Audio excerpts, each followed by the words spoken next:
Bom, boa noite. Como é o nosso primeiro encontro hoje, eu vou me apresentar e estipular mais ou menos os termos da nossa conversa. Meu nome é Renato Gomes. Como vocês podem perceber pelo meu sotaque, eu não sou de São Paulo, estou morando em São Paulo há 1 ano e meio. Eu fiz graduação em Direito na UFRJ, depois eu fiz meu mestrado em Direito Penal na UERJ, Universidade do Estado do Rio de Janeiro, e agora eu estou fazendo meu doutorado em Direito Penal e Criminologia na Universidade de São Paulo. Estou aqui, me mudei para cá para fazer esse doutorado, tem 1 ano e meio mais ou menos. Apesar de eu achar criminologia um tema muito mais divertido de se estudar e de se debater, se vocês já tiveram uma aula de criminologia, vocês vão saber disso, direito penal é o tema que eu pesquisei no meu mestrado, e é um tema, principalmente a parte de teoria do delito, que é a parte que a gente vai conversar hoje, é um tema que, para quem tem um pouco de abertura e um pouco de capacidade de abstração, é um tema que é muito gostoso da gente estudar e da gente discutir. Especialmente porque a teoria do delito é o que eu chamo de o filé mignon do direito penal. Porque é na teoria do delito que a gente vê o direito penal dialogando com outras áreas do conhecimento, com a sociologia, com a filosofia e até com algumas teorias que os autores de direito penal tentam incorporar da economia, por exemplo. Então esse é um tema que para mim é muito caro e que se vocês tiverem alguma boa vontade e alguma curiosidade e alguma capacidade de abstração, eu espero que seja um tema interessante para vocês também e que vocês consigam perceber esse diálogo do direito com outras áreas do conhecimento, com a filosofia e com a sociologia especialmente, que são as áreas que geralmente, pela proximidade, o direito costuma dialogar, que vocês não vejam isso simplesmente como uma abstração sem maior repercussão prática. Porque parte da nossa função de estudar direito penal e teoria do delito é também um esforço de perceber que, frequentemente, essas nuances, esses detalhes que a gente estuda na teoria do delito, eles vão ter repercussões muito concretas. Porque, dependendo da posição da teoria que você adotar, isso pode significar que algumas condutas vão ser incluídas ou excluídas do conceito de delito que você definiu e, por conta disso, isso vai ter um impacto real no mundo. Ou seja, isso pode significar que algumas condutas no mundo concreto vão ser incluídas ou excluídas. E isso pode, assim, reforçando ter um impacto concreto no mundo, mas mais especificamente na vida específica, na vida individual das pessoas que vão ser afetadas por essas teorias.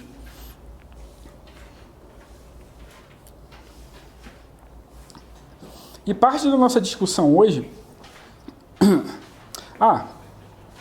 um breve parênteses. Como vocês estão me conhecendo, se vocês tiverem alguma dúvida, tiverem alguma inquietação, quiserem chamar atenção para alguma coisa, quiserem complementar alguma informação, vocês podem me interromper a qualquer momento, acho que até torna a aula um pouco mais dinâmica e menos cansativa, tá? Mas vamos lá. Parte da nossa função em estudar a teoria do delito é ter noção, é ter dimensão, é conseguir mensurar a gravidade do que é a teoria do delito. A teoria do delito é uma construção teórica, é um sistema conceitual criado para a gente manejar e para a gente dialogar muito diretamente com o poder punitivo. E por que é importante a gente ter isso em mente? Porque geralmente quando a gente pensa no processo penal, a gente associa, ou pelo menos o senso comum costuma associar o processo penal com duas partes muito específicas. Com o ofensor, com o agente, com a pessoa que quando entra no processo penal entra no papel de réu, e a vítima.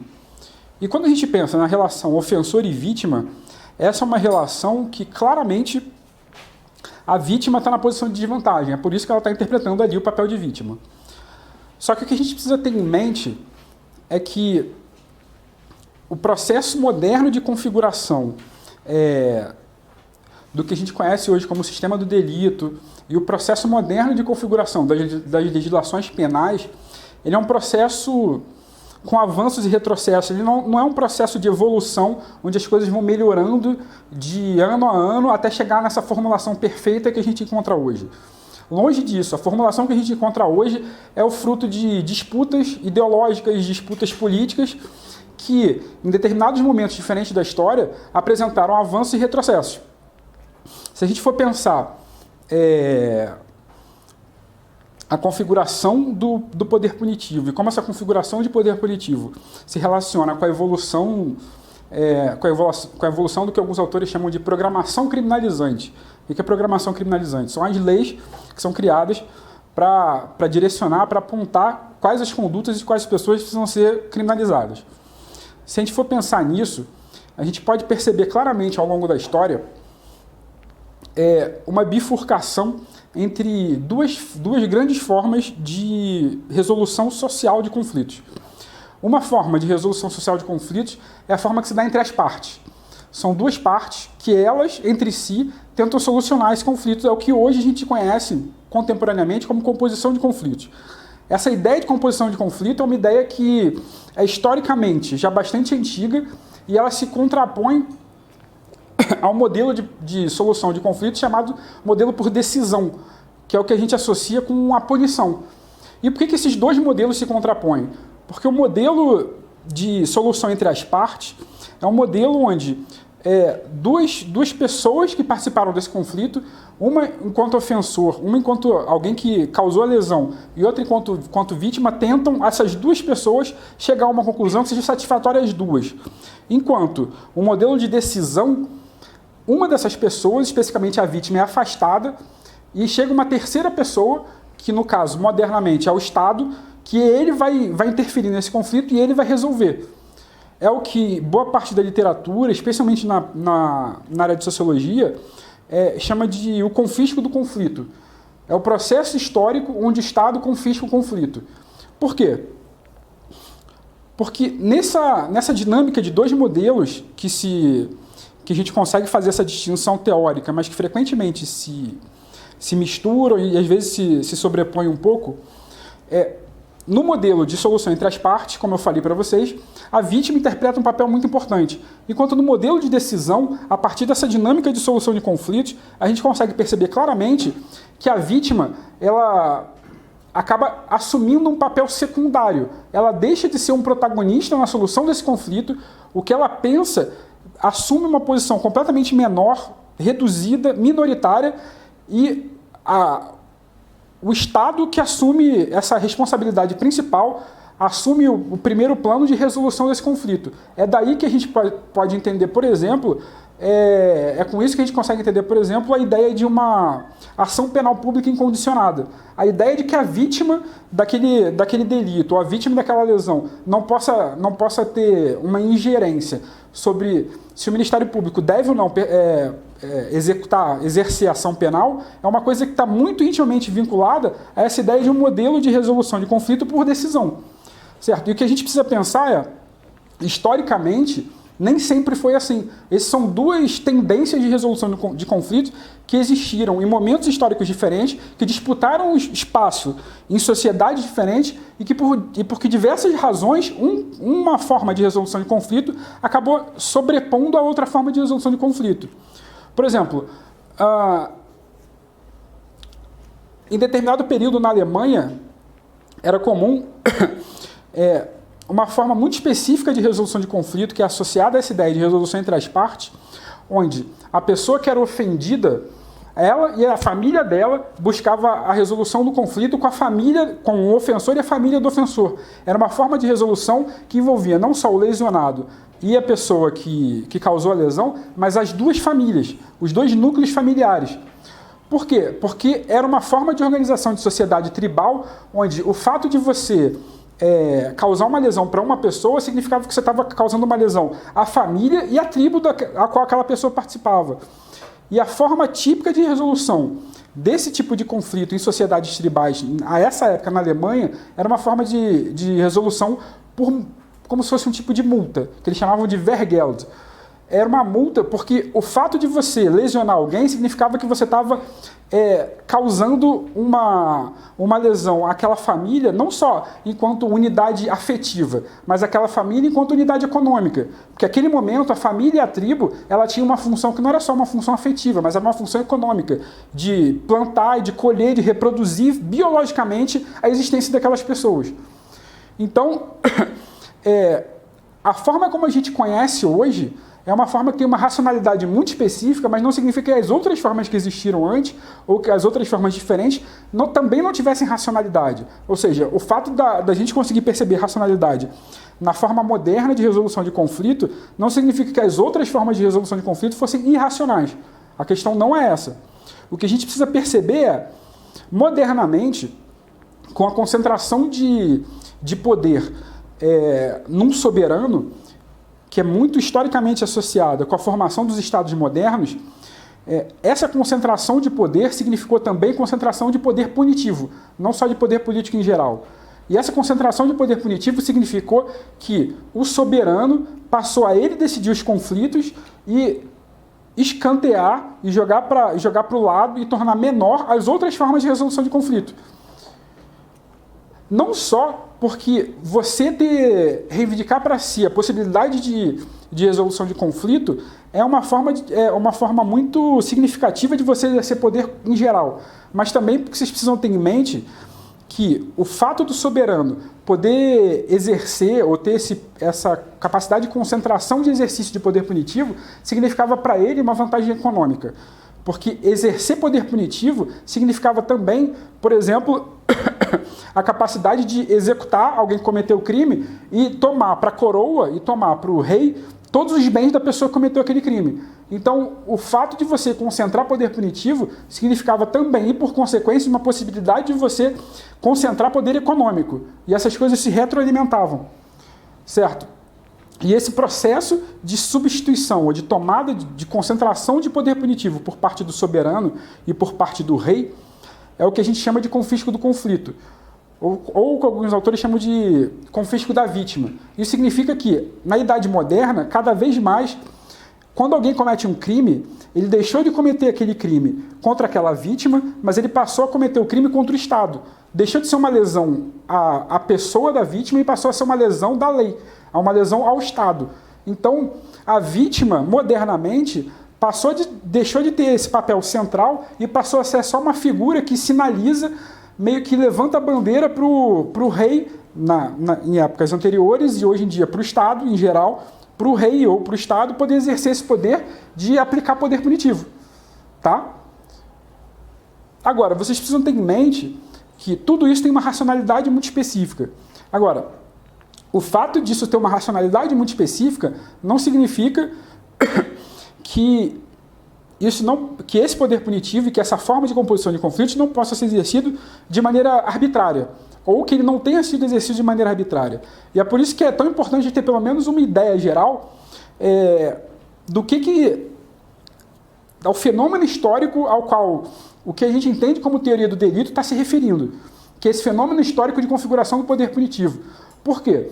Se a gente for pegar alguns dos principais livros de criminologia hoje em dia, principalmente, e eu recomendo muito para vocês lerem, especialmente os livros do professor Raul Zaffaroni, ele chama a nossa atenção para um fenômeno muito, muito interessante, que é o seguinte: alguns dos principais fenômenos, alguns dos principais eventos de violação de direitos humanos foram realizados por intermédio do sistema de justiça e do sistema penal. Um exemplo clássico, muito claro e que até é bastante batido, é o exemplo do Estado nazista. Boa parte da persecução que existiu contra gay, contra deficientes físicos, contra comunistas, contra judeus, durante o Estado nazista, se deu por meio do sistema de justiça nazista, certo? O sistema de justiça e o poder punitivo dos Estados em geral foram protagonistas de alguns dos maiores massacres do Estado moderno. Então, quando a gente pensa teoria do delito, a gente não pode pensar a teoria do delito só como uma coisa bonita para escrever no quadro, para explicar como que a gente tem que exercer poder punitivo. Uma das principais funções, e eu diria a principal função da teoria do delito e do sistema e do sistema de delito em geral, é a gente ter em mente que a função da teoria do delito é a função de conter poder punitivo. É a função de racionalizar para conter. Não é só racionalizar para legitimar. Certo? A gente conceitua alguma coisa, a gente cria um conceito bem delimitado, que seja o menos vago possível, e aí vocês têm que lembrar das aulas de vocês sobre princípios, máxima taxatividade, a gente tem que conceituar muito bem, delimitar muito bem, para a gente ter claro o que fica dentro, mas principalmente o que fica fora. Certo? Então, uma das principais funções, e eu preciso que vocês tenham isso em mente, uma das principais funções da teoria do delito é contenção de poder punitivo. Tá? Então, o nosso passo adiante beleza, a gente sabe que uma das principais funções da teoria do delito é contenção de poder punitivo. Mas a outra principal função da teoria do delito é uma função pragmática, para a gente poder manejar melhor o conceito de delito. A gente poder saber de maneira clara o que é delito e o que não é. Para um operador do direito, para um juiz, para um advogado, para um membro do Ministério Público, para um defensor, ele, quando estiver diante de um caso concreto, quando estiver diante do mundo real, ele poder saber claramente o que é delito e o que não é, para poder resolver os problemas que a vida e o mundo cotidiano trazem para ele. Então, com isso, a gente consegue já, de saída, estipular duas funções muito claras para a teoria do delito. Uma função política e uma função pragmática.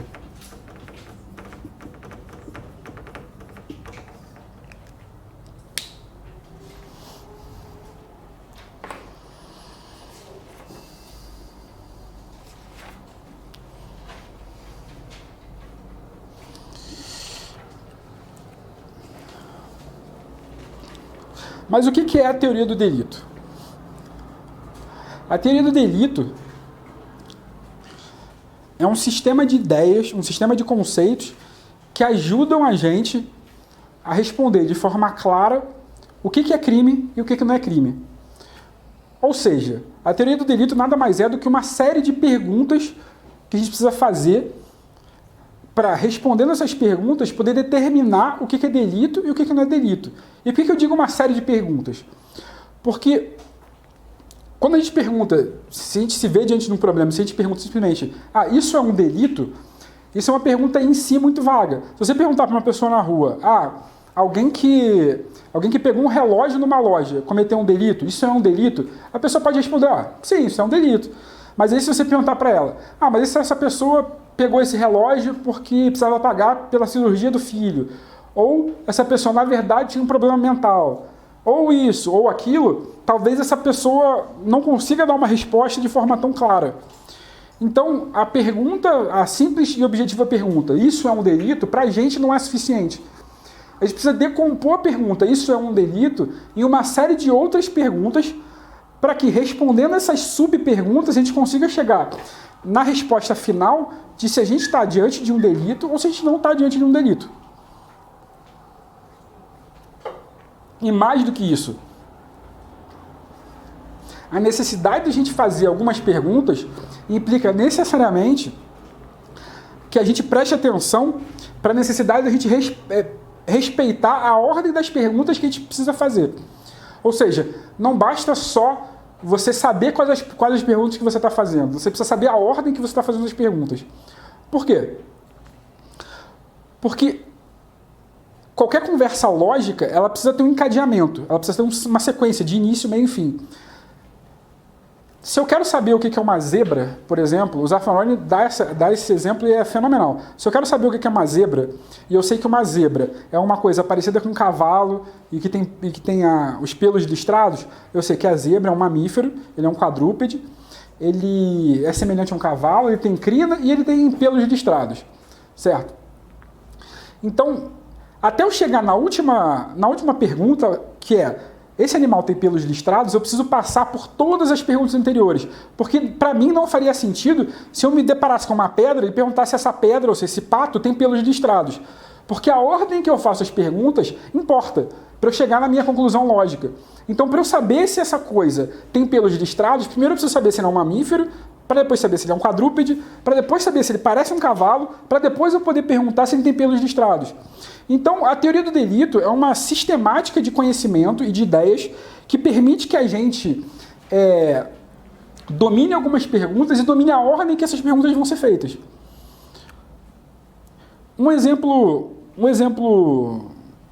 Alguns exemplos importantes. A gente sabe que para alguma coisa ser crime, ela precisa ser uma conduta. Essa é a base para qualquer coisa. Ela precisa ser uma ação, que alguns autores chamam de conduta. Essa é a base para qualquer crime. E por que essa é uma base importante? Porque esse é um primeiro limite que, muito embora não seja suficiente e que ele não se esgote em si mesmo, com a capacidade de controlar poder punitivo, já que essa é a nossa função, ele coloca um limite máximo no que pode ser um exercício arbitrário de poder. Por quê? Porque esse primeiro limite, ele impede que os estados criminalizem, por exemplo, sentimentos, emoções, posições políticas ou estados subjetivos. Por exemplo, o que é um estado subjetivo? Se a pessoa é gay, se a pessoa não tem a mesma filiação política que você, tudo isso, esse primeiro filtro da ação, ele consegue formar como se fosse um dique, onde ele impede que o poder punitivo se exercite. Então a primeira pergunta que a gente precisa fazer, nesse caso, a gente está diante de uma ação, a gente está diante de uma conduta? Essa é a primeira pergunta que a gente faz. E por quê? Porque não faria sentido fazer outras perguntas, por exemplo, se essa pessoa tem algum problema mental, se o que ela fez sequer é crime. Professando que ela é ateia ou que ela adora Satanás. Por mais que a gente ache isso horrível, que a gente ache isso uma coisa absurda, a gente não pode querer criminalizar, não pode querer exercer poder punitivo sobre coisas que não sejam condutas, sobre sentimentos subjetivos, sobre estados pessoais, sobre estados de consciência, sobre crenças, certo? Então esse é um dos primeiros e mais importantes filtros. A gente precisa saber se isso que essa pessoa fez é uma conduta. Então, beleza, a gente passou. Então a primeira pergunta que a gente precisa responder é: isso que essa pessoa fez é uma ação? É uma conduta? Digamos que a gente responda que sim.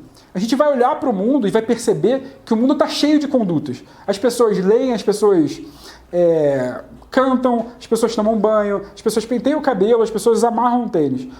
Existem milhões e milhões e milhões e milhões de condutas no mundo e nem todas as condutas são crimes. Com isso, a gente chega ao outro passo, a outra pergunta, a esse encadeamento lógico que a gente precisa seguir, que é necessário, que é: bom, tudo bem, então nem todas as condutas no mundo são crimes. Então, onde é que eu encontro as coisas que são crimes? A gente olha, então, nesse caso, para a parte especial do Código Penal, a partir do artigo 121. E lá a gente vê uma série de disposições legais dizendo para a gente o que é crime e o que não é crime, certo? Essa série de disposições legais, o nome técnico delas são tipos penais. Por isso que quando a gente encontra um tipo penal, ou uma conduta se adequa a um tipo penal, ou ela está prevista num tipo penal, a gente diz que essa conduta é típica. Ou que a gente está fazendo uma análise de tipicidade. Certo? O tipo penal nada mais é do que o nome técnico que a gente dá para esse dispositivo que tem essa previsão de quais são os pressupostos para você, os pressupostos de fato daquilo que deve ser considerado um crime. Certo? Por exemplo, subtrair coisa alheia móvel. Tudo bem até aí? Então essa é a próxima pergunta. A gente pergunta: isso está previsto num tipo penal?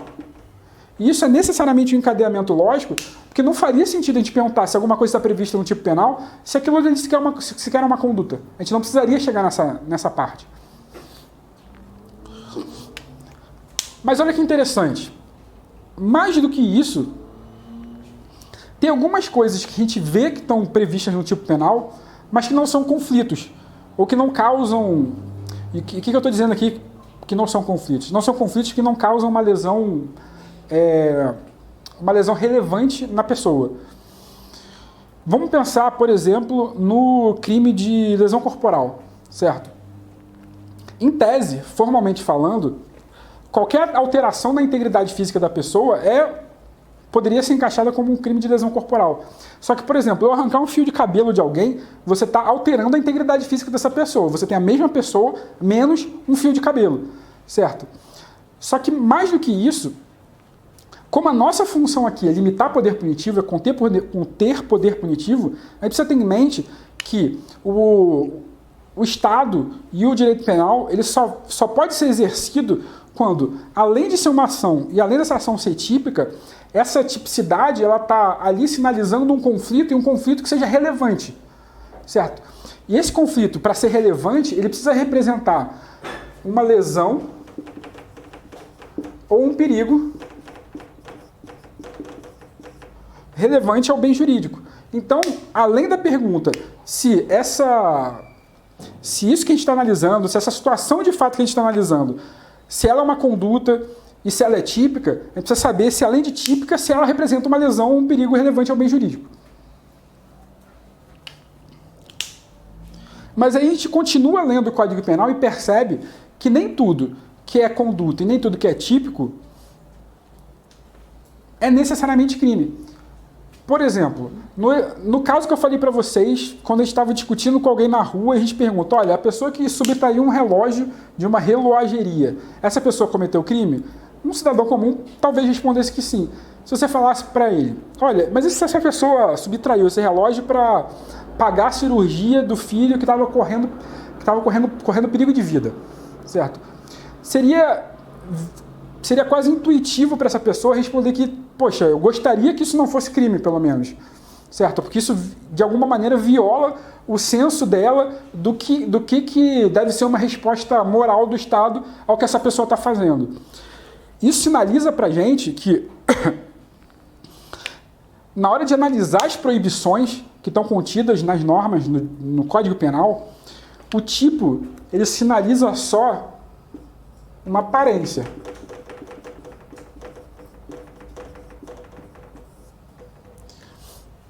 O tipo é a nossa primeira análise do que parece ser proibido, certo? Por quê?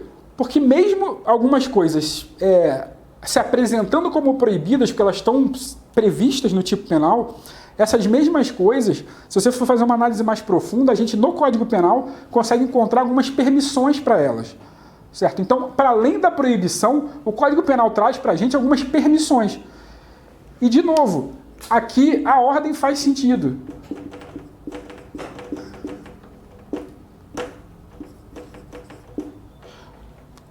Porque só tem lógica a gente falar permissão para aquilo que a priori está proibido. Você não precisa de permissão se alguma coisa não está proibida, se alguma coisa não está vedada para você. Então, essa relação aqui entre proibição e permissão é uma relação muito íntima. E é uma relação que precisa seguir uma sequência lógica. Primeiro, na análise do tipo, você é exposto a uma proibição geral, por exemplo, a proibição de furtar, e aí depois, quando você vai continuar lendo o Código Penal, você vê que o Código Penal traz para você algumas permissões. Por exemplo, um estado de necessidade, por exemplo, uma legítima defesa, que é uma forma de você solucionar alguns conflitos concretos, por exemplo, o dessa pessoa que furtou o relógio para poder pagar a cirurgia do filho dele que corria perigo de vida, certo? Não é que por essa pessoa ter furtado esse relógio que não existiu um conflito. Existiu um conflito. Essa pessoa furtou o relógio de uma loja que vendia relógios e esse relógio era valioso, então foi um conflito relevante. A questão é que a situação concreta dessa pessoa era tão dramática, era tão problemática que, nesse caso, em alguns outros casos, o Código Penal estende para essa pessoa a permissão de realizar essa conduta. É uma forma que o Código Penal tem de tentar resolver essa situação problema, para além dessa proibição geral que se aplicaria a todos os casos. Tá? E, por fim, a gente percebe que, mesmo estando diante de uma conduta... eu esqueci de falar. Essas permissões...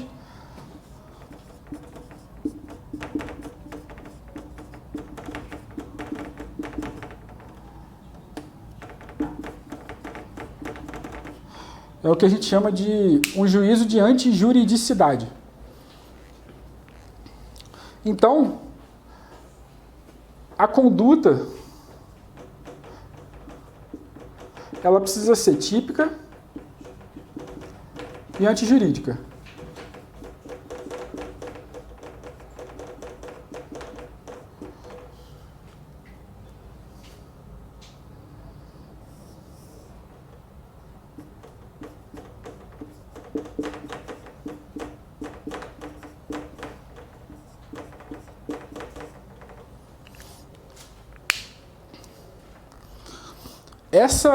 Esse juízo de antijuridicidade, o que a gente chama de antijuridicidade, é a nossa análise do ordenamento jurídico como um todo e o nosso esforço de confrontar o tipo penal com o ordenamento jurídico como um todo para ver se o ordenamento jurídico traz para a gente algumas permissões, como, por exemplo, a legítima defesa, o estrito cumprimento do dever legal e o estado de necessidade, para ver se, analisando o ordenamento jurídico como um todo, de forma harmônica, não surge alguma permissão para aquilo que estava, de maneira abstrata e genérica, proibida. Tá? Então a gente já sabe que precisa haver uma conduta, esse é o primeiro filtro, que às vezes a gente esquece, porque a maioria dos livros foca mais na parte da tipicidade e da antijuridicidade. Então, a parte da conduta já é um primeiro elemento, um filtro importante. Essa conduta precisa ser típica, essa conduta precisa ser antijurídica. E tipicidade e antijuridicidade somadas dá nesse conceito, nessa categoria que a gente chama de injusto penal ou ilícito penal. Então, o ilícito ou injusto é a soma da tipicidade com a antijuridicidade. Tá?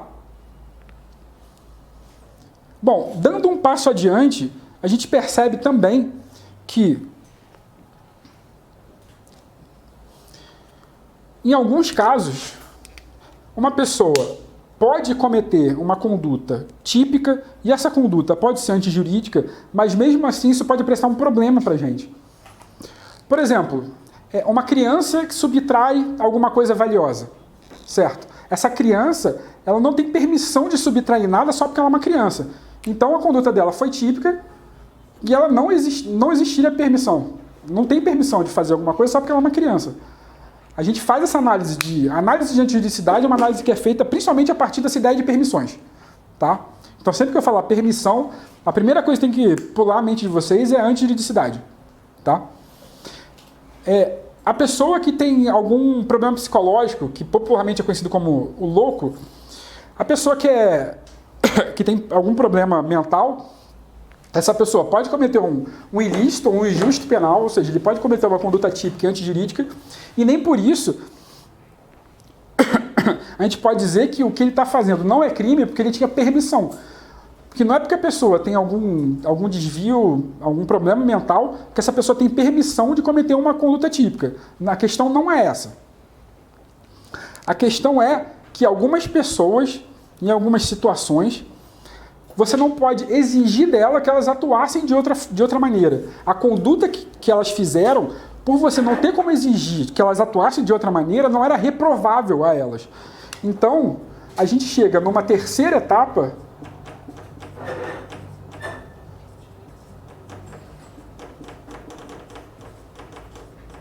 que é o juízo de reprovabilidade. Ou seja, algumas condutas, mesmo sendo típica e antijurídica, elas não são reprováveis às pessoas que a gente está analisando por algumas razões muito específicas, mas principalmente porque você não tinha como exigir que ela atuasse de outra forma.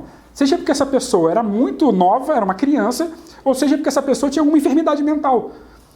Existem alguns casos de esquizofrenia, por exemplo, que a pessoa vê coisas que são claramente, para a gente, produtos da mente dela, mas ela vê como elementos totalmente reais do mundo que ela participa.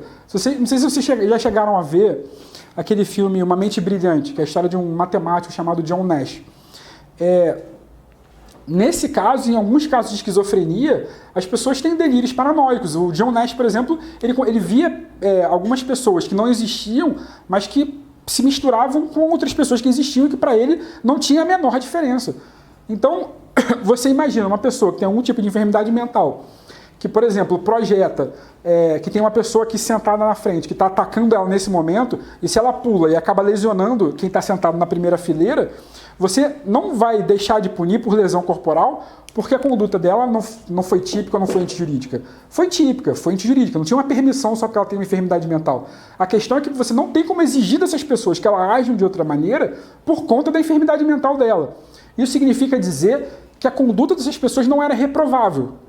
Tá? Essa ideia de reprovabilidade é justamente a ideia que vai ser representada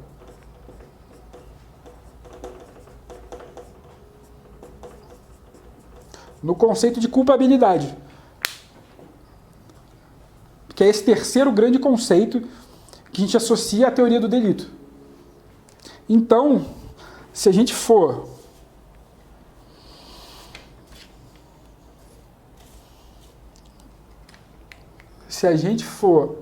assim, tá mal bagunça, pode pagar que ninguém vai... Isso aqui é só para vocês não ficarem totalmente perdidos, para vocês terem uma noção do que a gente está discutindo. Mas se a gente fosse sistematizar,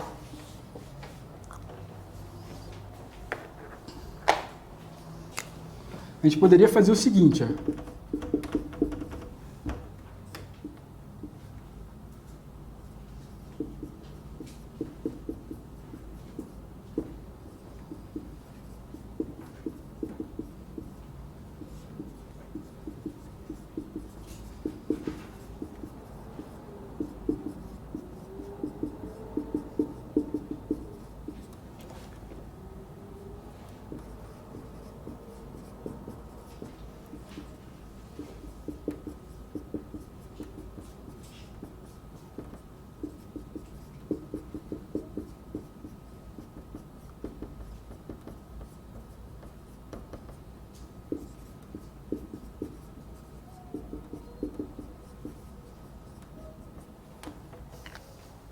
É isso que a gente associa classicamente como teoria do delito.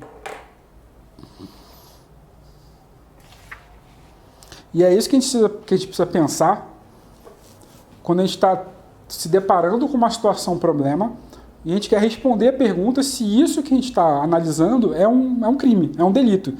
E, de novo, a ordem disso importa, certo? É daqui para cá. Não adianta a gente querer saber se tem uma permissão se a gente não sabe antes se isso é proibido. Não adianta querer saber se a conduta é reprovável se a gente sequer sabe se tem uma conduta para analisar. Então, mais do que saber ou decorar ou memorizar o que cada uma dessas coisas representa, a gente precisa saber o que cada um desses conceitos quer responder e por que eles estão na ordem que eles estão. Mas olha que interessante. Muito embora, quando a gente estude teoria do delito, dogmática penal em geral, esses conceitos se apresentem para a gente, ou apareçam no livro, como conceitos mais ou menos terminados, conceitos super complexos, super elaborados, que já parecem como uma coisa acabada, fechada, que parece que brotou da natureza dessa maneira. Tipo, alguém quando estava parando, sentou numa cadeira e pensou, nossa, eu preciso inventar uma coisa chamada direito penal. O que vai ser o direito penal? Ele jogou essa ideia, essa semente de ideia no chão e brotou uma conduta típica antijurídica culpável. E assim, não é isso, nunca é isso. Teoria nenhuma nasce pronta. A graça de você entender algumas teorias é você saber que por trás dessas teorias rolou uma disputa intelectual, uma disputa de conceitos enorme, que o processo de disputa maturou e desembocou nesse quadro geral que hoje os livros apresentam pra gente. Mas assim, ajuda a gente, inclusive, a entender melhor o que esses conceitos significam, saber que esses conceitos não nasceram prontos e saber o processo de desenvolvimento histórico desses conceitos. Tá? Então, vamos exercitar um pouco a nossa capacidade de suspensão, de colocar um pouco, entre parênteses, o que a gente já sabe de teoria do delito. Todos vocês já tiveram algum contato com o direito penal, então já sabem mais ou menos o que significa tipicidade, já sabem o que significa juridicidade, já sabem o que significa culpabilidade. Mas a graça para a gente também, para entender melhor o que cada um desses conceitos significa e por que ele foi formulado da forma como ele foi formulado, é saber a trajetória que ele percorreu até chegar onde ele está. Tudo bem? Então, eu vou pedir para vocês colocarem entre parênteses um pouco o que a gente já sabe desses conceitos, para a gente poder chegar juntos na formulação final de algum desses conceitos. Tá? A gente vai partir de como que essa história começou e tentar caminhar mais ou menos juntos no período que a gente tem, ou seja, vai ser um pouco um panorama, mas para vocês entenderem melhor o percurso que esses conceitos percorreram para poder entender mesmo o porquê que eles chegaram onde eles chegaram. Tá? Então, pasmem vocês, direito penal nem sempre existiu. Quando a gente pega esses livros que dizem, geralmente tem muito livro que começa assim, e eu acho isso de uma... Cá entre nós, né? Isso aí depois pode editar, se for o caso. Mas eu acho isso uma pobreza intelectual fenomenal. E a maioria dos manuais de direito penal fazem isso. Começam, vamos estudar direito penal. Trajetória histórica do direito penal. O direito penal começou com o Código de Hammurabi. Gente, direito penal é uma formulação moderna que tem data de nascimento, sabe? Os conceitos, você consegue saber quando que eles surgiram, porque foram livros que foram escritos por pessoas específicas que você consegue identificar. O que você tem, em maior ou menor medida, são formas historicamente muito diferentes entre si de exercício do poder punitivo. Então você tem, por exemplo, alguns soberanos de 3, 4 mil anos atrás que exerciam uma forma de poder punitivo, e depois outros soberanos de 1000 anos atrás que exerciam outras formas. Agora, o direito penal, quando a gente conhece, é uma formulação teórica, é um sistema de conhecimento que é moderno, que é típico do século XIX. Tá? E o processo de surgimento do direito penal é o processo de diferenciação, ou seja, de autonomização de outras formas de conhecimento. Então, antes de existir o direito penal, existiam formas de conhecimento que eram mais ou menos genéricas. As pessoas estudavam como atribuir delitos umas às outras, não era sobre uma disciplina chamada direito penal, porque o direito penal não existia. Então você tinha autores que estudavam como atribuir responsabilidade sobre algumas coisas a outras pessoas, por exemplo, dentro da filosofia. A ideia de uma filosofia, a filosofia era uma etiqueta, era um campo de conhecimento, um guarda-chuva que abarcava vários tipos de estudos diferentes. E essas especializações em matérias é um processo muito recente, gente. Quando a gente está no ensino médio, a gente está aprendendo física, biologia, matemática, história, geografia. Essa especialização em matérias é um processo de maturação histórico das sociedades ocidentais.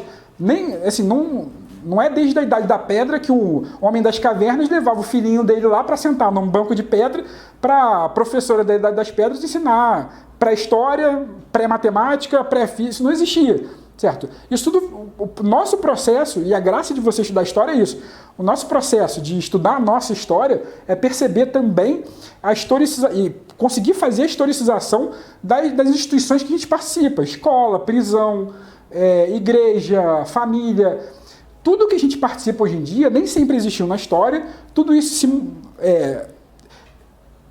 passou por um processo, uma dinâmica muito própria, até a gente conseguir esbarrar com as formas que elas existem hoje em dia. O direito penal não é diferente. Tá? Esse processo, no século XIX, alguns autores estavam tentando destacar o direito penal como um saber autônomo da filosofia. Certo? Então, um dos primeiros esforços para tentar entender como que a gente pode conceber o conceito de crime foi dado por esses autores aqui, chamadas correntes hegelianas e os teóricos dos imperativos. E por que eles chamam correntes hegelianas e teóricos dos imperativos?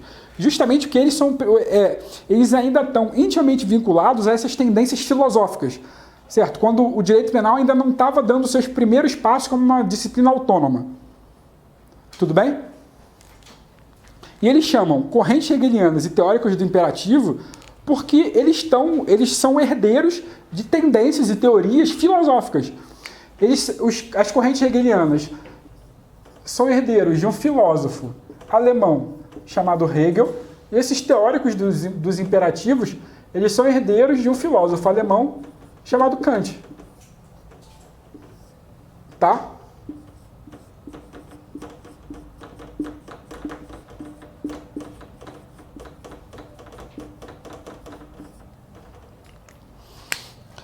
E como muitas coisas no mundo, eles perceberam que para a gente conseguir compreender um conceito, que eles estavam tentando compreender melhor o que era o crime, eles perceberam que para compreender o conceito eles precisavam separar esse conceito, como a gente fez aqui, separar em partes. Esse foi um dos primeiros esforços a pegar um objeto que estava sendo analisado, separar em partes, como que dissecar, como a gente faz com animais hoje em dia para entender como é que eles funcionam. Esse foi o primeiro esforço de dissecar o que é um crime, para tentar entender melhor esse fenômeno. E esse primeiro esforço de tentar separar em partes, dissecar, significou pegar o crime e separar em duas partes.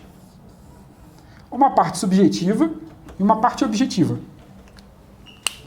O que significa isso? Isso significa que eles pegaram o crime e eles analisaram o crime por duas partes. Uma parte intelectual e uma parte material. Sempre que eu falar subjetivo, a título de teoria do delito, você tem que pensar em alguma coisa intelectual, uma coisa mental. Consciência, vontade. Subjetivo é em oposição, na teoria do delito, ao objetivo. Enquanto o objetivo é uma coisa concreta, uma coisa material, o subjetivo é uma coisa espiritual, intelectual, consciência, vontade. Tá? Então, é isso que vocês precisam ter em mente. Então, esses primeiros teóricos, chamados correntes hegelianas ou teóricos dos imperativos, eles dissecaram o delito e dividiram esse delito em duas partes, uma parte subjetiva e uma parte objetiva. Qual é a questão? Aqui a gente já começa a ver uma tentativa de delimitar um conceito um pouco mais apurado do que é delito. O problema é que esses autores,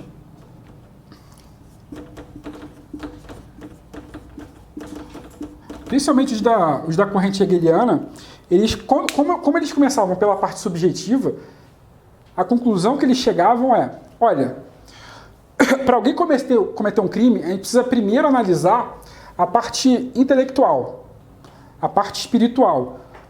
E pela tradição filosófica que eles participavam, eles diziam que só poderia cometer um crime a pessoa que era livre, a pessoa que atuava com liberdade de vontade. E os chamados teóricos do imperativo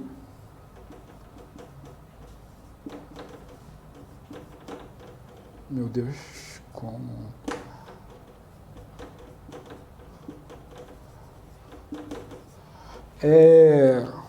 diziam que as normas penais eram destinadas às pessoas, mas só as pessoas que conseguiam compreender essas normas.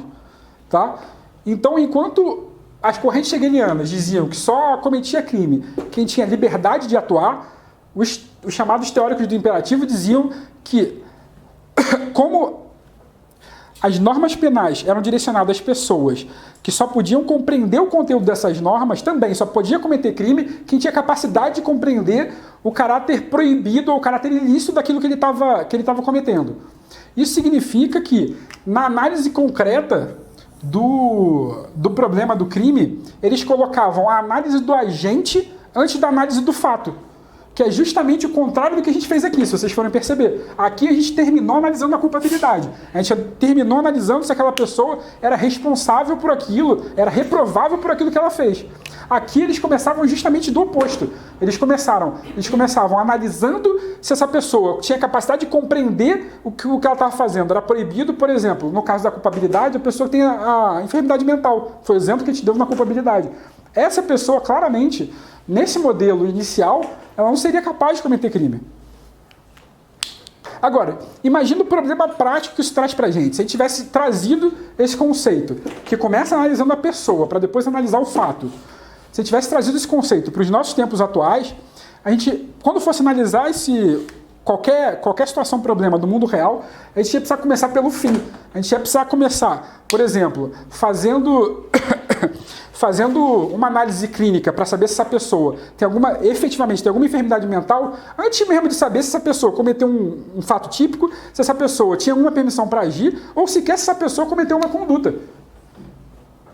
Então, esse era uma forma de compreensão do delito que colocava problemas práticos muito claros. Você colocava um problema muito grande sem antes responder questões que eram prévias, que eram claramente prévias. Isso significou que, logo que essa formulação foi avançada, já surgiram alguns autores depois que fizeram justamente o que a gente conhece hoje em dia, que é inverter isso. Que é passar isso para cá e passar isso para cá. Objetivo, subjetivo. Então, assim que os escritores, autores e teóricos do século XIX começaram a perceber que essa primeira divisão entre subjetivo e objetivo estava trazendo muitos problemas práticos, eles propuseram a inversão. Você começar analisando pelo lado objetivo do fenômeno para depois analisar pelo lado subjetivo do fenômeno. Tá? Você primeiro analisar o fato para depois você analisar o espírito da pessoa. Tá? É esse sistema objetivo-subjetivo que a gente conhece como sistema clássico. Essa inversão, essa virada para você passar a analisar o objetivo e o subjetivo foi proposta por esse autor aqui. A maioria dos autores que a gente for falar no dia de hoje vão ser alemães, porque a teoria do delito, como a gente conhece hoje, foi em grande medida formulada na Alemanha. Então a maioria desses autores que a gente for falar aqui vão ser autores alemães. Tá? Então, o autor que formulou essa virada de um subjetivo-objetivo para um objetivo e subjetivo é esse autor chamado Franz von Liszt, que formulou isso no final do século XIX, em 1888, se eu não me engano, e teve o livro dele traduzido para o português em 1891, se eu não me engano, por um autor que hoje em dia é nome de rua. Se vocês passarem, acho que no Rio, pelo menos, tem ele com o nome de rua, que chama José Higino. Não sei se vocês já esbarraram com esse nome de rua. Então... o José Higino foi um penalista brasileiro que uma das contribuições desse José Higino foi traduzir o livro do von Liszt, que ajudou a popularizar esse sistema clássico de delito no Brasil. Bom, isso resolve alguns dos nossos problemas, mas apresenta para a gente uma série de outros problemas. O von Liszt e os autores estavam associados a essa forma de pensar o delito, essa divisão entre objetivo e subjetivo do delito, eles são autores típicos do século XIX.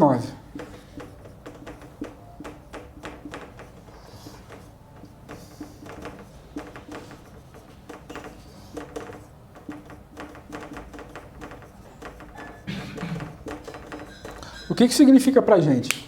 A gente tem que lembrar que o século XIX é o século de popularização e de difusão do pensamento científico, do pensamento naturalista. Isso significa que, não só para o direito penal, mas para diversas áreas do conhecimento, a gente vê a popularização do modo de pensar tipicamente associado às ciências exatas, à física, à matemática. E essas ciências exatas estavam ganhando tanto prestígio. A gente pensa, por exemplo, nas formulações de um ser Isaac Newton, por exemplo. Quando a gente pensa conhecimento científico, principalmente no século XIX, a gente pensa física. E esses conhecimentos estavam ganhando tanto prestígio no século XIX que a grande parte dos autores de outras áreas do conhecimento se sentiram impelidos, se sentiram muito atraídos de tentar pegar essa lógica que era aplicada para a física e tentar aplicar isso nas suas respectivas áreas de conhecimento. Isso aconteceu com a filosofia, isso aconteceu também com o direito penal. E parte desse esforço dos autores associados ao sistema clássico é um esforço também de aplicar esse tipo de pensamento, esse racionalismo iluminista, muito associado ao pensamento científico, físico, esse esforço de aplicar esse tipo de pensamento aos problemas de como pensar o crime, de como pensar o delito, de como conceituar o crime. Então, quando a gente pensa essa divisão objetivo-subjetivo, a gente tem que pensar que esses autores estavam concebendo isso como fenômenos quase físicos mesmo. O objetivo era o lado do crime enquanto causação física, e o subjetivo era o lado do crime enquanto causação psíquica, certo? Então, quando eles olhavam o crime, eles pensavam o crime por dois lados. uma pessoa, quando ela cometia um ato reprovável, por exemplo, quando ela matava alguém, ela estava produzindo aquele ato por dois lados diferentes que se complementavam. Ela produzia aquilo como uma causação física e como uma causação psíquica, certo? É nisso que eles tentavam fazer uma associação muito clara com o pensamento físico, com o pensamento naturalista do século XIX. Se vocês forem pensar o pensamento naturalista do século XIX, a primeira coisa, uma das primeiras coisas que deveria vir à mente de vocês é que esse pensamento é uma forma de você tentar explicar o mundo por processos causais. Você não mais você tentar se afastar de explicações místicas e religiosas do mundo e tentar dar explicações para fenômenos concretos por processos causais. Por que a maçã cai da árvore? Porque existe uma força que puxa e a causa disso é a queda, é o deslocamento da maçã da posição A para a posição B. É a força da gravidade. Então, essa lógica de processo causal para explicação de fenômenos reais do mundo, ela extrapola, ela transborda para o direito penal e penetra no que a gente conhece como o sistema clássico de delito, que é esse sistema de você pensar o crime por um lado objetivo, ou seja, como causação de um resultado, e por um lado subjetivo, como uma causação psíquica desse mesmo resultado. Tá? Mas essas são duas coisas que a gente divide conceitualmente, mas que fazem parte do mesmo conceito de delito. Tudo bem? O que a gente precisa perceber é esse primeiro modelo de... Deixa eu apagar aqui.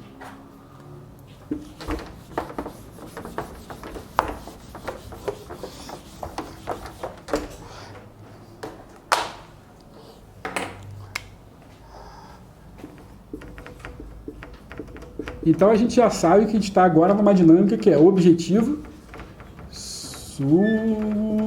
subjetivo, tá?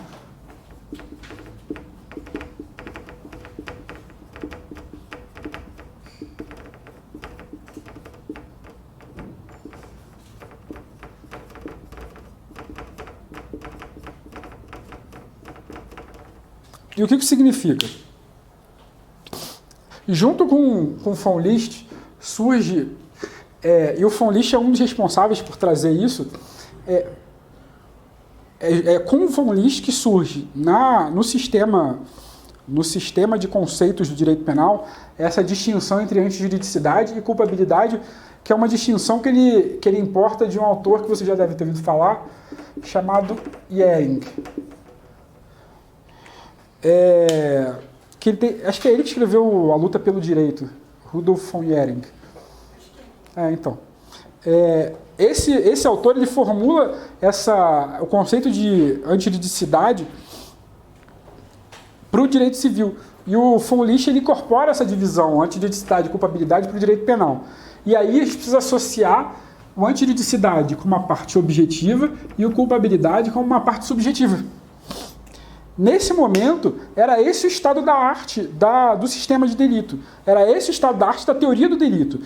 O von List ele traz para o direito penal essa divisão entre antijuridicidade e culpabilidade, onde a parte objetiva do delito era associada à antijuridicidade e a parte subjetiva do delito era associada à culpabilidade. Tá? Então, quando a gente estava analisando o delito, à época, no século XIX, as pessoas olhavam para um delito e pensavam, bom, primeiro, eu preciso saber se esse delito é contra a ordem jurídica. Objetivamente, ele causou uma modificação no mundo exterior que é contra a ordem jurídica, é a parte objetiva. Tá? Modificação no mundo exterior, modificação concreta. Alguém morreu, alguém está sem um objeto, modificação concreta no mundo real. Tá? E depois você passava para a parte objetiva. Do tipo, aí você vê a vontade dessa pessoa, certo? Teve dolo, não teve dolo? Aí a gente chega nessa parte. Primeiro a gente começa no objetivo, depois a gente começa no subjetivo. Tudo bem? E aí, logo em seguida, vem um autor chamado Ernst Belling, que insere nessa parte objetiva o conceito de tipo. Porque ele percebe que não faz sentido, que é de 1900... toda essa discussão da primeira metade do século XX. Então é de 1905 até 1910. É nesse período.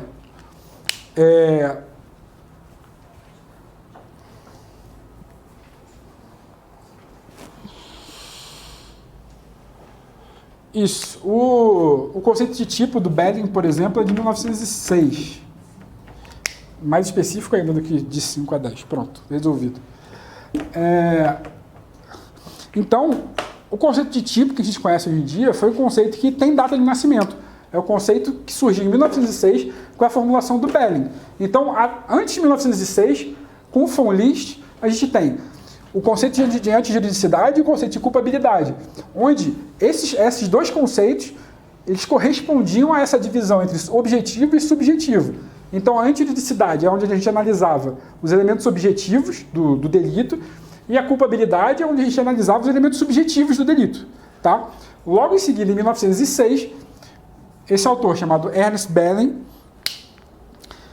ele percebe que não faz sentido a gente pensar se alguma coisa ela é contra o ordenamento jurídico se antes a gente não sabe se essa coisa está prevista num dispositivo legal, ou seja, num tipo penal. E aí, com isso, ele completa o que a gente hoje conhece como o sistema clássico, que é uma conduta que é típica, antijurídica e culpável. É aqui que surge isso. Só que o que vocês precisam prestar atenção é aqui que isso surge de forma nominal, enquanto etiqueta. O conteúdo do que a gente está discutindo é essencialmente diferente do que a gente conhece hoje. Tá?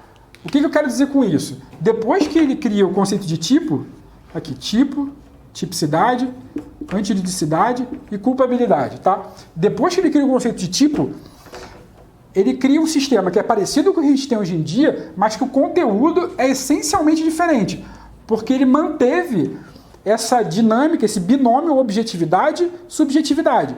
Então aqui continuava sendo a parte objetiva e aqui continuava sendo a parte subjetiva. Tá? Então, muito embora Franz von List e Ernst Belling tenham criado, no caso do von List, tenham trazido para o direito penal uma coisa que existia no direito civil, esse conceito de antijuridicidade e de tipicidade, são conceitos que o conteúdo desses conceitos é diferente do que a gente conhece hoje em dia. Tá? Porque fazia essa divisão entre parte objetiva e parte subjetiva, onde, por exemplo, o dolo era analisado na culpabilidade, certo? Se a gente for lembrar, hoje em dia, o dolo não é mais analisado na culpabilidade, hoje em dia o dolo é analisado no tipo. Tá? Mas, à época, eles faziam essa divisão entre parte objetiva e parte subjetiva, onde o objetivo era tipicidade e antijuridicidade, e o subjetivo era a culpabilidade. Tudo bem até aí? Qual o problema disso? Alguns autores, logo em seguida, a partir da década de 20, começaram a perceber que essa forma de articular os conceitos trazia uma série de problemas. Um problema muito claro e muito óbvio é, se você, na hora de analisar o tipo, se você for analisar só as questões objetivas, você cria problemas muito sérios.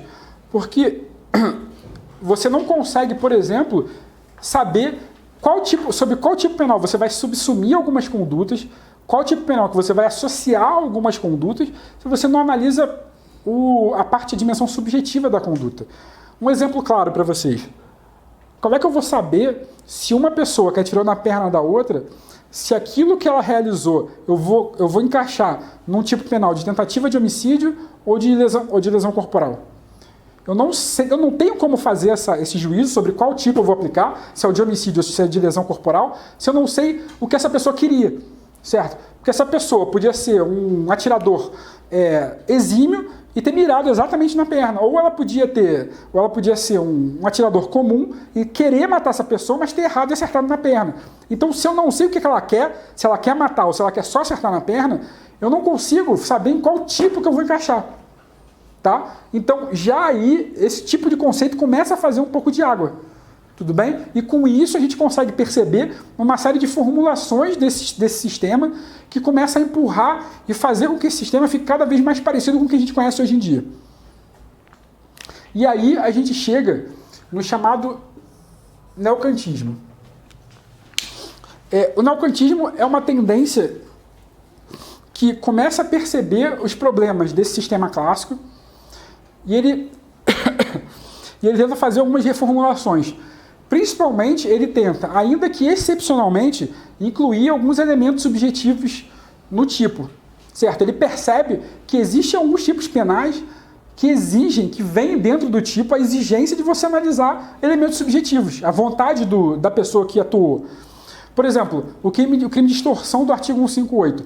O crime de extorsão é um crime que vem no dispositivo lá escrito que é um crime cometido com um fim de obter vantagem patrimonial. Você tem com um fim, com a finalidade de fazer alguma coisa, sabe? O que a pessoa queria quando ela estava realizando aquela conduta. Quando esses tipos penais, eles vêm com a finalidade inscrita neles, ou com a vontade do autor, a vontade que o autor deveria ter quando realizou aquela conduta, quando isso vem escrito no tipo penal, é o que a gente chama de elementos subjetivos especiais do tipo. Ou seja, existem alguns tipos penais, existem alguns dispositivos que, na forma como esse dispositivo foi redigido, ele já vem previsto no próprio dispositivo a finalidade que o autor tem que ter quando realiza aquela conduta. Por exemplo, a finalidade de obter uma vantagem econômica, certo? E se essa finalidade já vem escrita no tipo, ou seja, alguns autores como esse Edmund Mesger perceberam que alguns tipos já vinham com essa finalidade escrita explicitamente neles, que é o que ele chama de elementos subjetivos especiais do tipo. Então, se alguns tipos penais já vêm com essa finalidade escrita, com a vontade que o autor tem que ter escrita no próprio tipo, você não tem como dizer que o tipo penal é só objetivo, que tem uma parte subjetiva, tem uma parte de vontade ali, certo? Com isso, essa escola neocantiana, ela começa a permitir ainda. No caso deles é de maneira excepcional, ou seja, como exceção, mas começa a permitir a entrada de elementos subjetivos no tipo penal. Ou seja, isso aqui, que era para ser só objetivo, cadê? O tipo mais antijuridicidade, que era para ser só objetivo, isso aqui, que era para ser só subjetivo, começa a fazer água. Porque isso aqui, que era para ser só objetivo, eles começam a ver que dá para permitir a entrada de alguns elementos subjetivos especiais. Tá? E aí eles começam a perceber também que mesmo essa parte que é para ser só subjetiva, também é problemática. Porque se essa parte fosse para ser só subjetiva, eles começam a perceber que em alguns delitos, por exemplo, o delito de culpa inconsciente. O que é a culpa inconsciente? Culpa inconsciente é aquele delito cometido de maneira imprudente, onde a pessoa não contemplou que aquele resultado desvalorado poderia ocorrer, que aquele resultado ruim poderia ocorrer, certo? Ou seja, essa pessoa não tinha um vínculo de vontade com esse resultado. Ela não imaginou que isso podia acontecer e ela não queria que isso acontecesse. Então, nesses tipos de crime, que é o crime de culpa inconsciente, eles começaram a perceber que se isso aqui fosse só subjetivo, você ia ter alguns tipos de crime que não iam ter culpabilidade. Olha que problema pra gente. Com isso, alguns autores começaram a reformular esse conceito também para inserir outros elementos dentro desse conceito. Especialmente o que a gente conhece hoje como elemento de reprovabilidade, que eu comecei falando para vocês. Reprovabilidade. Tá? Esse elemento de reprovabilidade, ele foi formulado... Deixa eu ver se tem um espaço para escrever aqui. Ele foi formulado por um autor chamado, em 1907, por um autor chamado Reinhard Frank, que também é alemão. O Frank, ele se debruça sobre o conceito de culpabilidade e ele percebe que a culpabilidade não pode ser só subjetiva. Ela precisa ter um elemento de reprovabilidade. Ou seja, ela precisa sinalizar, ela precisa apontar quando que esse autor é reprovável pela conduta que ele realizou. O que depois, por algumas formulações adicionais, a gente vai entender hoje em dia que é essa reprovabilidade por ser exigível que ele pudesse ter agido de outra maneira e ele não ter agido dessa maneira diferente. Tá? Então, se esse autor podia ter agido de outra maneira, era exigível que ele agisse de outra maneira, ele não agiu, a conduta dele é reprovável. Tá? E é a partir de 1907 que essa ideia de uma culpabilidade não mais só subjetiva, mas também como reprovabilidade, começa a ser formulada. E aí é o que a gente chama hoje em dia de teoria normativa da culpabilidade, ou como culpabilidade normativa. Que a gente fala que é uma culpabilidade normativa, porque ela não é mais uma culpabilidade só subjetiva. Tá?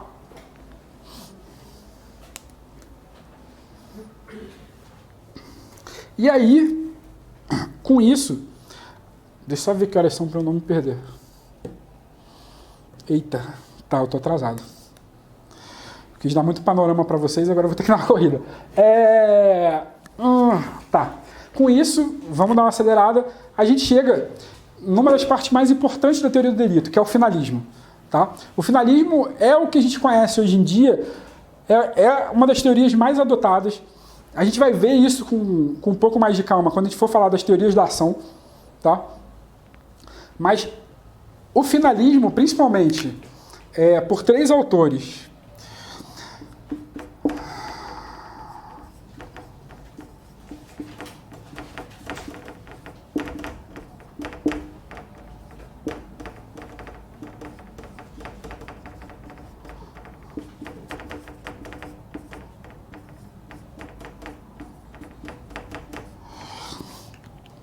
Principalmente por 3 autores.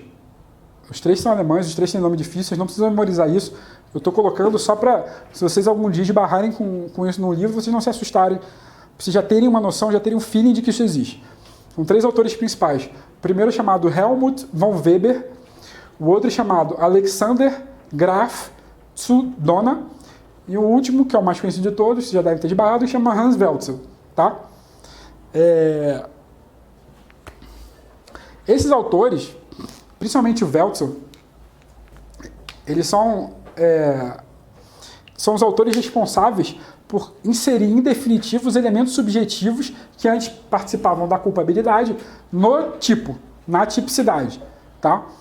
Então, o von Weber e o Dohna, eles propõem essa transferência dos elementos subjetivos em definitivo para a tipicidade, não mais só você reconhecer que existem elementos subjetivos especiais excepcionalmente, porque eles estão explícitos, mas não só quando eles estão explícitos, mesmo quando eles estão implícitos, eles estão lá. Então, a análise de tipicidade é uma análise que ela vai ter um elemento objetivo e um elemento subjetivo dentro dela. Tá? E isso vai ter uma formulação mais amarrada, mais fechada com o Hans Welzel, que é o autor, é o nome principal da teoria finalista. Porque o Hans Welzel cai a ficha para ele que qualquer conduta humana, para ela ser uma conduta humana, ela precisa ter necessariamente presente vontade e finalidade. Se a conduta não tem vontade, não tem finalidade, é um simples processo causal, é como se fosse um fenômeno da natureza como outro qualquer. Por exemplo, se uma pessoa tá no médico e o médico usa aquele martelinho para bater no joelho, e o joelho levanta, aquilo ali é uma coisa que estava fora do controle para ele, e é só uma resposta do nervo e dos músculos que participam da área do joelho ao estímulo físico que recebeu. Então aquilo é um fenômeno natural, tanto quanto se você passa a mão naquela planta dormideira, ela se fecha. É uma resposta a um estímulo que é mecânico, que você não controla. Então é uma resposta natural, não é uma conduta humana, porque aquilo não está controlado por uma vontade e por uma finalidade, certo?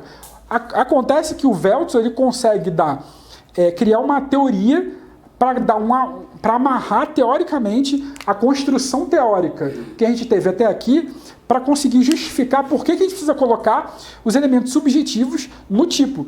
Porque a conduta humana só é conduta humana enquanto ela tem vontade e finalidade. Senão ela é um simples processo causal.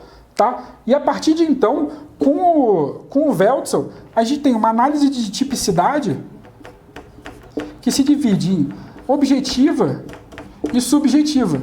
Onde a parte subjetiva é justamente onde a gente analisa o dolo. O dolo nada mais é do que a finalidade insertada no tipo. A análise de tipicidade, ou análise da parte subjetiva da tipicidade, é justamente o esforço que esses autores fizeram de trazer os elementos subjetivos da culpabilidade e inserir esses elementos subjetivos na tipicidade. Porque eles perceberam que a conduta humana só é conduta humana se ela tem vontade e finalidade, senão ela é um simples processo causal. Ela é uma massa mecânica. Só. Tudo bem até aí? É por isso que quando a gente vai pegar um livro de direito penal, a gente percebe alguns livros falando que a tipicidade é composta de elementos objetivos do tipo e elementos subjetivos do tipo. Por quê? Os elementos subjetivos do tipo são esses elementos aqui da vontade e da finalidade que eram da culpabilidade e foram enxertados na tipicidade. É a vontade, é a finalidade, é o que o cara queria. É o dolo, que antes era da culpabilidade, mas perceberam que estava dando problema e colocaram na tipicidade. E aí, essa tipicidade, que era só objetiva, agora virou objetiva e subjetiva. Na parte objetiva, você tem o resultado, você tem o nexo causal. É a parte objetiva que você já tinha antes, certo? Quando você dividia entre parte objetiva e parte subjetiva. Mas agora, além da parte objetiva, você também tem a finalidade. Porque eles perceberam, por exemplo, que você não conseguia distinguir, como eu falei para vocês, entre como encaixar aquela conduta se era num tipo de lesão corporal ou se era numa tentativa de homicídio. Você precisava colocar esse elemento da finalidade da pessoa na tipicidade para poder perceber isso, para poder saber como que você iria aplicar. Estão conseguindo acompanhar até aí? Beleza. E para fechar essa primeira, o que era para ser a primeira metade, mas passou muito da metade, você tem as tendências mais recentes, chamadas funcionalismo, que vieram principalmente a partir da década de 60. Aqui, cadê o finalismo? Principalmente a partir de 1938, o neocantismo principalmente a partir de 1920, tá? Aqui é 38, que é quando o Veltzer formula a sua teoria, tá? Aqui é principalmente a partir da década de 60. O que é um... O que é um sistema funcionalista? Essa é uma parte da teoria que às vezes confunde um pouco as pessoas, que é uma parte com nomes muito grandes. Mas, na verdade, não é tão complicado assim. O que vocês precisam ter em mente é que essas teorias, elas chamam funcionalistas porque elas pensam os conceitos que elas estão formulando de maneira vinculada à função que a teoria do delito e que o sistema penal precisa cumprir, tá? É alguma coisa que eu, sem falar para vocês, já apresentei desde o início da aula. Quando eu falei para vocês que a função do sistema penal, do sistema de delito e da teoria do delito era conter poder punitivo, a gente estava discutindo aqui qual é a função que ela devia cumprir, qual é o propósito dela. Eu apresentei para vocês aqui um propósito que eu acho o propósito mais legítimo, que é racionalizar e conter poder punitivo. Tudo bem?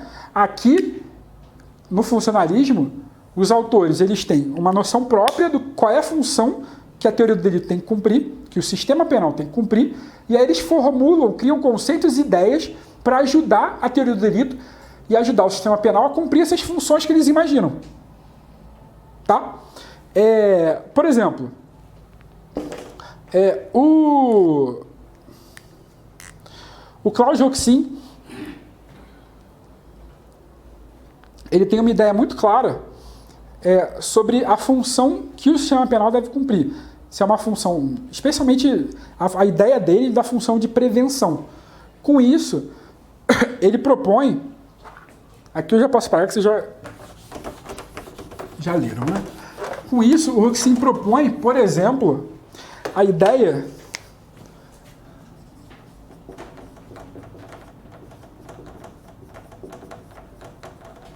aqui é o Roxin e aqui é o Klaus Roxin e Jacobs.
Tanto O Roxin e o Jacobs propõem releituras do conceito de culpabilidade pensando a função que o sistema penal tem que cumprir. Tá? Então, o Roxin, por exemplo, propõe a ideia de necessidade preventiva que deve aparecer como um elemento adicional do delito, além da estrita culpabilidade. Então, ele propõe uma ideia de responsabilidade... Aqui. Deixa eu apagar aqui. Peraí. Ele propõe uma ideia de responsabilidade, onde a responsabilidade é a soma entre culpabilidade, que como a gente conhece, responsabilidade é a soma entre culpabilidade mais essa necessidade preventiva.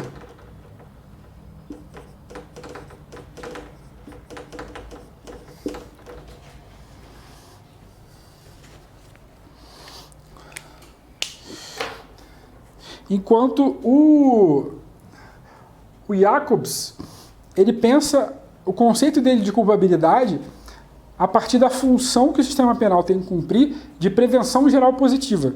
O que significa prevenção geral positiva? Prevenção geral positiva é a ideia de que a pena tem que transmitir uma mensagem. Se ela fosse especial, prevenção especial, seria para as pessoas que estão presas, como ela é prevenção geral, é para as pessoas que estão do lado de fora da prisão, certo? A pena tem que transmitir uma mensagem para as pessoas que estão do lado de fora da prisão e essa mensagem tem que ser uma mensagem de reforço da validade das normas. Por isso que é positiva, não é só negativa. Se fosse negativa, seria uma espécie de intimidação para as pessoas que estão do lado de fora. Não é. Aqui, parte da função da pena e do sistema penal é uma forma de você transmitir uma mensagem para as pessoas, que é uma mensagem de reforço de que as normas ainda estão, uma mensagem de que as normas ainda estão valendo, tá? Então, por exemplo, se aqui no Roxin ele encaixa a necessidade preventiva, a ideia dele de necessidade preventiva é no sentido de que, mesmo que você tenha uma conduta típica de jurídico culpável, se você não tiver necessidade de prevenção, você pode desconfigurar o delito. Então é um conceito redutor. Ele pensa que o sistema penal pode cumprir uma função positiva de reforma da pessoa. Mas se essa função não puder ser cumprida, se você não tiver essa necessidade preventiva, você pode abrir mão de classificar aquilo como um delito. Tá? Já no caso do Jacobs, você tem uma tendência mais expansiva. Ou seja, mesmo que a culpabilidade esteja presente, mesmo que a culpabilidade não esteja presente, ou seja, mesmo que não fosse exigível que aquela pessoa agisse de outra forma, é possível que você configure um crime se você perceber a necessidade de reforçar a confiança daquela sociedade nas normas. Repetindo, o Jacobs vai olhar para o conceito de delito e vai falar, olha, o meu delito tem um elemento da tipicidade, da antitipicidade e da culpabilidade. Tá? A culpabilidade é a possibilidade exigível da pessoa agir de outra forma. Tá? Mesmo que essa pessoa não tivesse possibilidade de agir de outra forma, ou seja, que ela não fosse culpável, o Jacobs vai falar, não, mesmo assim eu posso aplicar a pena porque aquela sociedade está insegura e eu preciso usar aquela pessoa, aplicar a pena naquela pessoa para transmitir uma mensagem para a sociedade de que as normas ainda estão valendo para todos. Tá? E com isso ele flexibiliza a teoria do delito, um dos conceitos da teoria do delito, para ampliar esse conceito pensando na função que o sistema penal tem que ter. Por isso que é uma teoria funcionalista. Ele pensa que a função é transmitir uma mensagem de reforço da validade das normas, transmitir uma mensagem para a população de que as normas estão valendo, e por conta disso ele flexibiliza o conceito de culpabilidade para dizer que você pode ter crime e pode aplicar pena se você perceber a necessidade de transmitir para a sociedade a ideia, a mensagem de que aquelas normas ainda estão valendo. Tudo bem? Então, dependendo de como você... do tipo de função que você atribui para o sistema penal, você pode ter conceitos que expandem capacidade de exercício de poder punitivo, ou vocês podem ter conceitos que constrangem, diminuem capacidade de exercício do poder punitivo. Tudo bem?